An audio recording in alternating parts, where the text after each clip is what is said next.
Hey y'all, editor side note here, just to let y'all know, I ramble on quite a bit in this video, and I just wanted to let you all know that if you can get through it, hopefully it's got some information that you might enjoy. Alright, enjoy the rest of the video, guys. Hello everybody, welcome back to Stoner Gaming 1, welcome back to the channel, hope you're having a great day. Let's go ahead and just jump right on in. So, most recently we've begun playing SCP-5K, a game in an alpha right now with a lot to do, and, quite frankly, to save you some time on the review, very much so worth the money. Either way, here's a little rapid shot review of what we got. Okay, so this game is, like I said, an early access alpha, which has honestly blown me away. When it comes down to the bare bones of it, I feel personally that they are doing such a good service towards the original SCP fanbase. Not only does this game hit it out of the park with its mechanics, art, music, gameplay, audio design, you name it, it's good, but it also does keep an atmosphere of true horror to the original SCP lore, of course. After playing this for multiple hours in the game, on stream might I add, on the channel back in the stream VOD section playlist, shameless plug, I know. However, can't be too careful. I gotta say, I've come to a couple conclusions that I will share with y'all today. First of all, I'm gonna talk about the gunplay, which to me feels like some of the best I've used in quite some time, especially within an early access alpha game. It's able to somehow stay very unique element, but it also kind of feels like Ready or Not or Squad in certain ways. The way the guns react, it's different almost with every weapon, and the attachments really do make a difference. And you can do a lot with the attachments. Each gun is customizable on these workbenches, and there's a lot to see. There's a lot to do.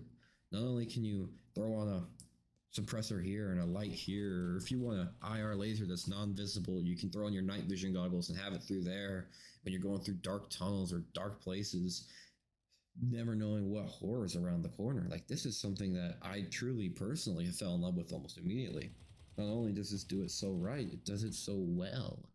It's something that I feel like it's fluid, it's almost done, and for an alpha, that's something you can never really say with honesty. Now look, I'm not going to say this game itself is perfect. There's imperfections throughout it, and we'll get to those. But right now, let's talk about gameplay. General mechanics. Wow, I've never felt an alpha so smooth. There's just reactive. It feels really control. It really does. I feel like I'm in control all the time. Now, yes, of course, sometimes I'll get stuck on a box here or there. A doorway might not let me in, but maybe that's my dumbass not doing super well. Or maybe that's just a little tiny thing in the game, and that's honestly to be expected. This game runs, though, very well. I have an i7 with a 3060 Ti, and I can run this game on Ultra, no problems. But I run it on high, because I want, it to work. It runs great, though. No problems.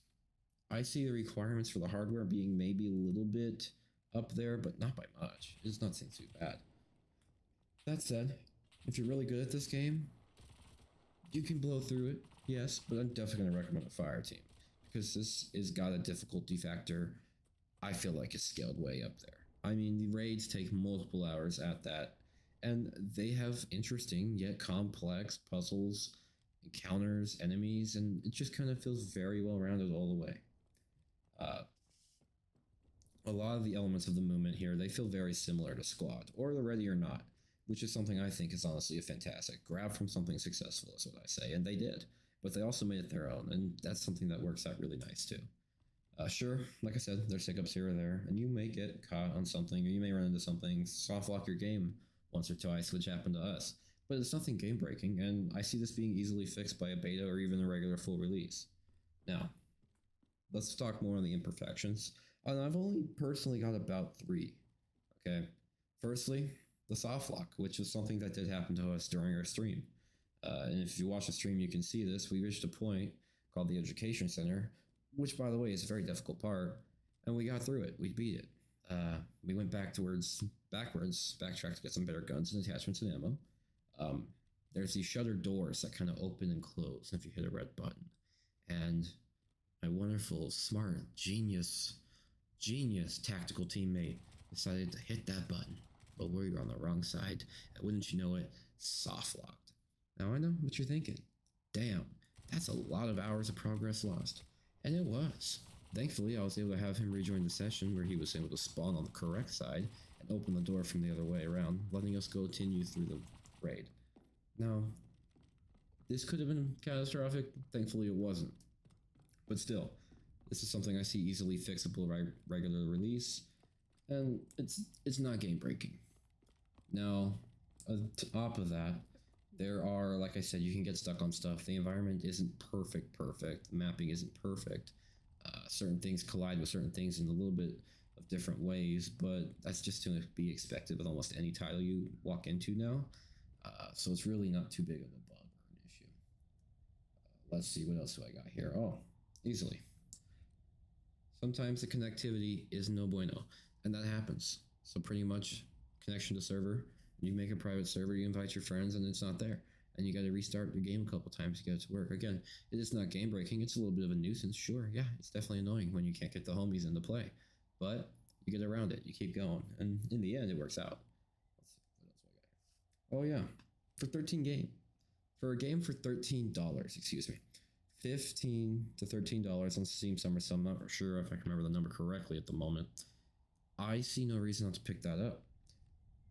These bugs are not game breaking. This is all I ran into. My bug list is very small right now. I'm reading everything I wrote down for bugs. Not a lot to talk about there. And that's the great thing for an early alpha, is when there's not a lot to talk about bug-wise, oh man, you gotta be so proud of these developers. I really am proud of these developers. They are doing a service to the community.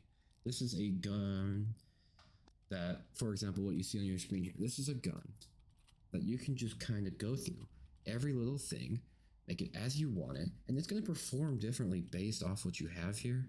And it is amazing how well they implement this with fictional enemies, with giant spiders trying to kill me, freaking zombies, armored goons that just want to take my life for no good reason. I mean, damn, what do they got against the FBI? I don't know. But this is something great, and I mean, this is a beautiful game. The lore to it.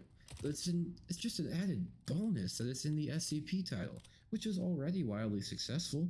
It's so well done. I mean, I have nothing but good things to say. I know you probably hear me rave about it, and I'm going in circles, but it's just nothing that's terrible. But let's put all this aside. Let's talk about missions, okay? There is a very fair amount of stuff to do in this game, including PvP, waves of zombies, weapons training, and of course, at least right now, 2 large multi-hour raids that are best to be done in a fire team, plus hopefully a full one, but at least I recommend 2 to 3 people. I think you can get up to 6 in certain modes. It's really nice. Needless to say, there's a lot of content here for one to unpack, and while I feel there do need to be more raids and missions in the future, naturally, I think that's just something that will come. I don't think that won't come. That's going to come with a full release, and as they work on this game and update it, this new update that they've put into it now, I feel like it's so close to being ready for release. I mean, I'm sure they got a vision and a dream of it. It's clearly not where they want it as it's still an alpha, but for me as a player, I feel like, dang, this is already a done game. This is perfect. There's hours and hours of content, sorry. I'm doing this just all in one take, so I'm gonna just get myself winded here. As far as an alpha goes, this is very impressive. Very impressive. There's so much worth exploring in this game. There's so much worth seeing. It's very much so worth the money on the Steam Summer Sale at the time of this recording. My overall first impressions to this point now in time, after playing it for multiple hours, I see no reason not to pick it up. It is just something that is, it leaves you speechless. You know, I don't know what else I can say about this game. Everything's positive. I'm sure if you go watch, I think Operator Drewski did a video on it. A couple other big YouTubers did a video on it. Just go watch them. I mean, they break it down perfectly, and I mean, there's not much left to say about this game. It's just so perfectly done. I don't even know. I mean, my overall score, I'm gonna give this bad boy, I'm gonna give it a 7.5. No, I'm gonna give it an 8 out of 10 for early access. 8 out of 10, and I'm only dropping 2 points because I want more. Dang it, I want more content. Thanks guys though for coming in and listening to my whole rant about this game. I really do appreciate the support I've seen here. The last couple of days have been kind of crazy for me, with work and all my real stuff that I gotta do, and then I come back and I see like the live stream. For me, it blew up. It like hit over 200 views. I'm like, wow, it's awesome. You know, I'm really happy with that. I gained 3 new subs. Welcome. That's a big number for me, obviously, because you know, I've never expected it. I just kind of did this for fun. So thank you all for being here. I highly appreciate it. Hope you all come back. I plan to play a lot more SCP-5K, live streaming it and videos of it here in the future with the boys. Thanks, y'all. Peace out. Have a great night.